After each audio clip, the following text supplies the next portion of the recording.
अल्हम्दुलिल्लाहि रब्बिल आलमीन वस्सलातु वस्सलामु अला रसूलिहिल अमीन व बाद फ़अऊज़ु बिल्लाहि मिनश शैतानिर रजीम बिस्मिल्लाहिर रहमानिर रहीम ज़ालिकल किताबु ला रैब फ़ीहि हुदल लिल मुत्तक़ीन। मुअज़्ज़ज़ नाज़रीन, अनवार हिदायत के इस प्रोग्राम में आपका इस्तक़बाल है। कुरान करीम के एक पारे में अल्लाह तबारक व तआला की बुनियादी हिदायत पे हम गौर करने की कोशिश करते हैं। याद रहे कि अल्लाह तबारक व तआला की एक एक आयत इस काबिल है कि हम उसकी रोशनी से अपने आप को मुनव्वर करने की कोशिश करें। ये प्रोग्राम भी इसीलिए है कि हम अपना रिश्ता अल्लाह पाक के कलाम से ज़्यादा मजबूत कर सकें। आइए 24वें पारे में अल्लाह तबारक व तआला की जो बुनियादी हिदायत हमारी समझ के मुताबिक हैं उन पे गौर व फिक्र की निगाह डालते हैं। अल्लाह तबारक व तआला के इस कुरान में 24वें पारे की जब हम तिलावत शुरू करते हैं तो हम पाते हैं कि सूरह ज़ुमर का तसलसल है, कंटिन्यूएशन है। अभी ये सूरत चल रही है और अल्लाह पे झूठ बांधने वालों की संगीनी का अल्लाह तबारक व तआला ज़िक्र कर रहा है और कहा जा रहा है कि उससे बड़ा जालिम कौन होगा जो अल्लाह तबारक व तआला पे झूठ बोलने की गलती करे, दीन हक आने के बाद भी उसे न माने। क्या ऐसे लोगों के लिए जहन्नम ठिकाना नहीं है? जाहिर है कि जब आप अल्लाह की बात नहीं मानेंगे, अल्लाह पे झूठ बांधेंगे, सच आने के बाद भी उसे कबूल नहीं करेंगे तो आपका अंजाम क्या होगा। आगे अल्लाह तबारक व तआला ने एक बड़ी नफ्सियात का जिक्र किया है। जो लोग अल्लाह तबारक व तआला को नहीं मानते, अल्लाह से मोहब्बत नहीं करते, उनकी नफ्सियात से अल्लाह तबारक व तआला ने पर्दा उठाया। अल्लाह फरमाता है वइज़ा ज़ुकिरल्लाहु वहदहु इश्मअज़्ज़त क़ुलूबुल लज़ीना ला युमिनूना बिल आखिरह वइज़ा ज़ुकिरल्लज़ीना मिन दूनिही इज़ा हुम यस्तबशिरून। जब अल्लाह तबारक व तआला का जिक्र होता है तो वो किस कैफियत में चले जाते हैं, उनके दिल तंग पड़ जाते हैं, मुँह बिसोर लेते हैं, अच्छा नहीं लगता उन्हें। लेकिन जब अल्लाह तबारक व तआला के अलावा किसी का जिक्र होता है तो खुश होने लगते हैं। अल्लाह तबारक व तआला पर ईमान न रखने वाले, आखिरत पर ईमान न रखने वाले लोगों का ये शेवा है। गौर कीजिए, अपने दिल को टटोलिए कि जब अल्लाह तबारक व तआला का जिक्र होता है, अल्लाह की आयतें पेश की जाती हैं, कुरान करीम पढ़ा जाता है, रसूल पाक सल्लल्लाहु तआला अलैहि वसल्लम के अहकाम व फरामीन बयान किए जाते हैं, तो आपके दिल की कैफियत क्या होती है? क्या वाक़ईतन हम और आप खुश होते हैं? और क्या जब कुफ्र का जिक्र होता है तो हमें एक किस्म की बेचैनी की कैफियत होती है दिल में, एक नफ़रत सी आती है दिल में या नहीं आती है? अल्लाह तबारक व तआला और अल्लाह तबारक व तआला के कलाम का जिक्र हो तो अहले ईमान को खुशी होती है। लेकिन जिनके दिल में ईमान नहीं, जो आखिरत पे यकीन नहीं रखते, उनकी कैफियत बदल जाती है। एक नफ्सियाती हकीकत का ये आयत इज़हारिया तो है ही, साथ ही हमारे लिए गौर व फिक्र की इसमें दावत भी है। आगे अल्लाह तबारक व तआला ने इस सूरत में एक और बड़ी हकीकत की तरफ तवज्जो मबजूल कराई गई है कि अल्लाह तबारक व तआला बख्शने वाला है, हर तरह के गुनाह बख्शता है। अल्लाह तबारक व तआला के बंदों को अल्लाह तबारक व तआला से कभी भी नाउमीद नहीं होना चाहिए। कुल या इबादियल्लज़ीना असरफ़ू अला अंफुसिहिम ला तक़नतू मिर रहमतिल्लाह इन्नल्लाहा यग़फ़िरुज़्ज़ुनूबा जमीआ इन्नहु हुवल गफ़ूरुर रहीम व अनीबू इला रब्बिकुम व अस्लिमू लहू मिन क़ब्ल अन यातियकुमुल अज़ाब सुम्मा ला तुनसरून। दरवाज़ा खुला हुआ है, तौबा का दरवाज़ा खुला हुआ है अल्लाह तबारक व तआला की तरफ लौट आने का। अल्लाह तबारक व तआला हर तरह के गुनाह बख्शता है। अल्लाह तबारक व तआला फरमा रहा है, बज़ाब्ता मुतालबा कर रहा है कि हम इंसानों ने अपने ऊपर जुल्म किया है, ठीक है, लेकिन अल्लाह तबारक व तआला बख्शने के लिए तैयार है। हमें अल्लाह तबारक व तआला से लौ लगाना है, नाउमीद नहीं होना है और उस वक्त से पहले तौबा कर लेनी है कि जब तौबा करने का भी कोई फ़ायदा नहीं हो, जब मौत आने वाली हो, मौत आ चुकी हो, आ रही हो, मौत की कैफियत में इंसान हो, तब तौबा करे तो वो तौबा क्या फ़ायदा पहुँचाने वाली है। जब आदमी के हाथ से मौका निकल जाए तो फिर सिवाय कफ़े अफसोस मलने के और कुछ नहीं रह जाएगा। ये वक्त है कि हम अपना जायज़ा लें और अल्लाह तबारक व तआला की तरफ लौटें। अल्लाह तबारक व तआला कबूल करने के लिए, माफ़ करने के लिए तैयार है। ये बहुत बड़ी दावत है, बहुत बड़ी बशारत है और ये बहुत बड़ा मौका है। रमज़ानुल मुबारक के इस मुक़द्दस महीने से जब हम गुज़र रहे हैं तो इन आयतों को पढ़ते हुए हमें अपने दिल की दुनिया में झांक कर देखना है और अल्लाह तबारक व तआला से लौ लगाने की, अल्लाह तबारक व तआला की तरफ लौटने की कोशिश करनी है। अल्लाह तबारक व तआला ने इसमें शिर्क की संगीनी का जिक्र किया है, बयान किया है, और इस पर बहुत गौर करने की ज़रूरत है कि अल्लाह तबारक व तआला ने इस सिलसिले में क्या कहा है। अल्लाह फरमाता है वलक़द ऊहिया इलैका व इलल्लज़ीना मिन क़ब्लिका लइन अशरकता लयहबतन्ना अमलुका वलतकूनन्ना मिनल खासिरीन। ऐ अल्लाह के नबी सल्लल्लाहु तआला अलैहि वसल्लम, आपसे पहले भी अंबिया की तरफ और आपकी तरफ भी ये वही की गई कि अगर आप भी अल्लाह तबारक व तआला के साथ किसी को शरीक ठहराएंगे तो आपके अमाल भी अकारत हो जाएंगे और यकीनी तौर पे आप भी खसारा उठाने वालों में हो जाएंगे। यकीन जाने कि इस आयत पे गौर करते हुए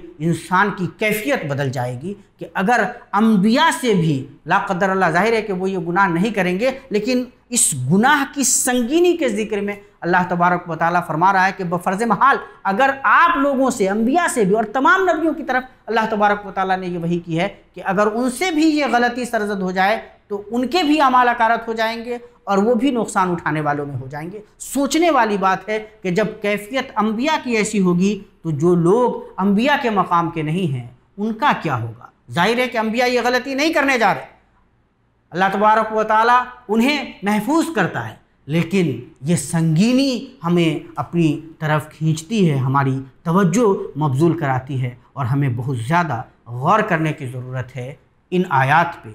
इस आयत की जो अज़मत व गहराई है उस पर गौर करने की ज़रूरत है और बार बार ये जायज़ा लेने की ज़रूरत है कि ज़िंदगी के किसी भी मामले में कहीं ऐसा तो नहीं कि तौहीद का सिरा हमारे हाथ से छूट जा रहा है और हम शिर्क की राह पे गामज़न हो जा रहे हैं। याद रखिए कि ये वो संगीनी है जिसका हम तसव्वुर भी नहीं कर सकते। सारे अमाल हमारे अकारत हो जाएंगे। अंबिया का जिक्र करके दरअसल इस संगीनी से हमें रोशनास कराने की कोशिश की गई है। अल्लाह तबारक व तआला ने आगे अहले जन्नत और अहले जहन्नम को किस तरह से जन्नत की तरफ खींच कर ले जाया जाएगा, जहन्नम की तरफ अहले जहन्नम किस तरह से ले जाए जाएंगे, उसका अल्लाह तबारक व तआला ने जिक्र किया है और इस पर बहुत गौर करने की ज़रूरत है। वसीक़ल लदीन कफ़रू इला जहन्नम ज़ुमरा हत्ता इज़ा जाऊहा फुतिहत अबवाबुहा वक़ाल लहुम ख़ज़नतुहा अलम यअतिकुम रुसुलुम मिनकुम यतलूना अलैकुम आयाति रब्बिकुम वयुनज़िरूनकुम लिक़ाअ यौमिकुम हाज़ा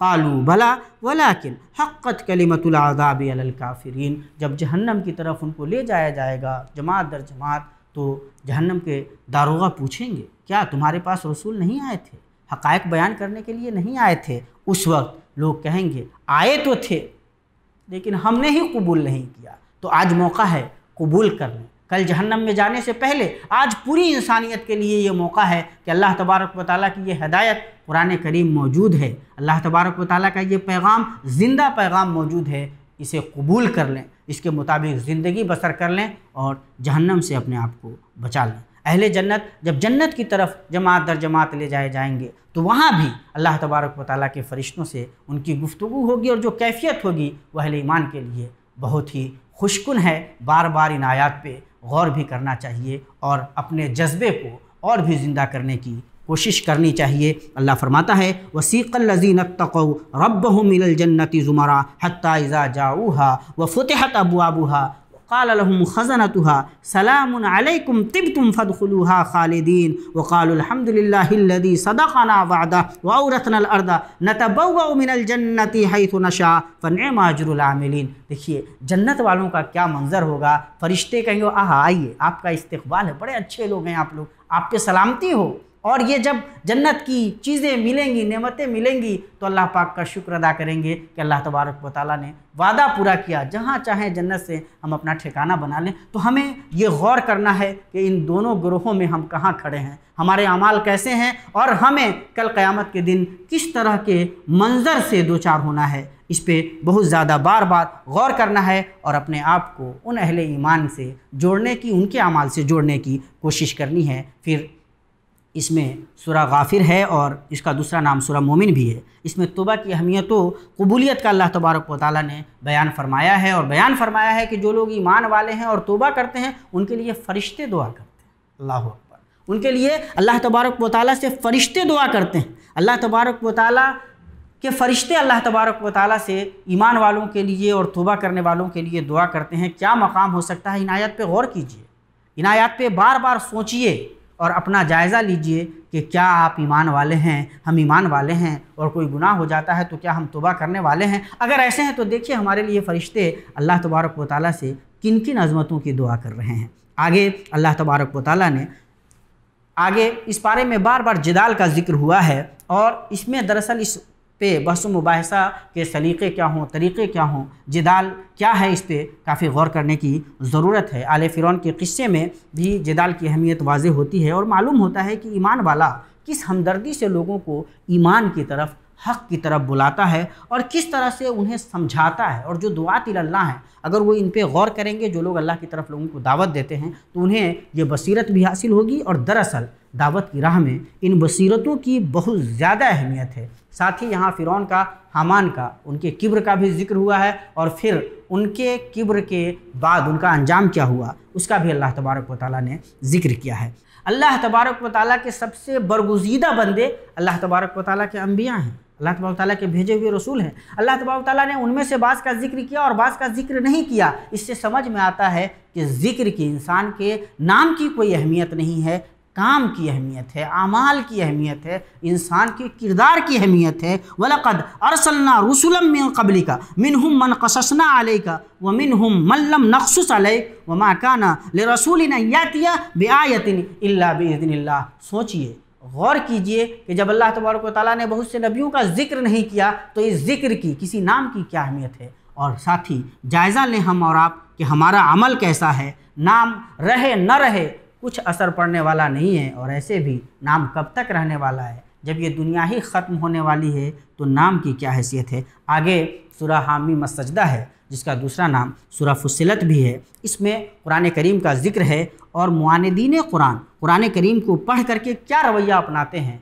उनका भी बयान हुआ है। साथ ही अल्लाह तबारक व तआला ने इस कायनात पे गौर व फिक्र की दावत दी है और बताया है कि ये सारी चीज़ें हमारी बनाई हुई अल्लाह तबारक व तआला की पैदा करदा हैं। अल्लाह तबारक व तआला ने ज़मीन व आसमान को पैदा करके हुक्म दिया कि तुम आ जाओ, क्या तुम खुशी खुशी आ रहे हो या नाखुशी से आ रहे हो? ज़मीन व आसमान ने कहा कि हम बखुशी आ रहे हैं, हम बखुशी कबूल कर रहे हैं। इसमें दरअसल ये एक नसीहत भी है कि हम इंसानों को भी अल्लाह तबारक व तआला के एक एक हुक्म को बखुशी मानना चाहिए, और ईमान वालों का यही शेवा होता है, यही दरअसल ईमान वालों की खुसूसियत भी है। अगर ये खुसूसियत नहीं है तो बहुत गौर करने की ज़रूरत है कि हमारा ईमान किस दर्जे का है। आगे अल्लाह तबारक व तआला ने उमम माज़िया का जिक्र किया है, जो पहले हमसे लोग गुज़र चुके हैं, और उनका जो रवैया रहा है अपने अम्बिया के साथ, और नसीहत की गई है कि हमें क्या तरीक़ा अपनाया जाना चाहिए, और उनको अल्लाह तबारक व तआला ने किस तरह के अंजाम से दो चार किया, उनका क्या अंजाम होने वाला है, उसकी तरफ भी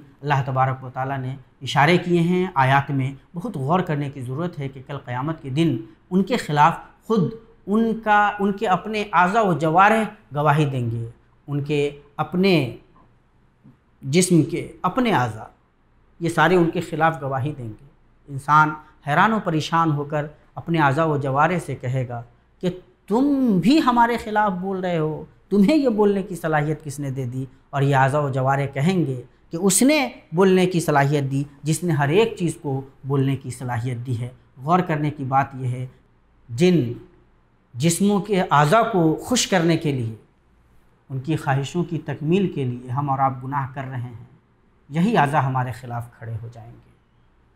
बड़ा गौर करने का मकाम है, अपने आप के बारे में सोचने का मकाम है।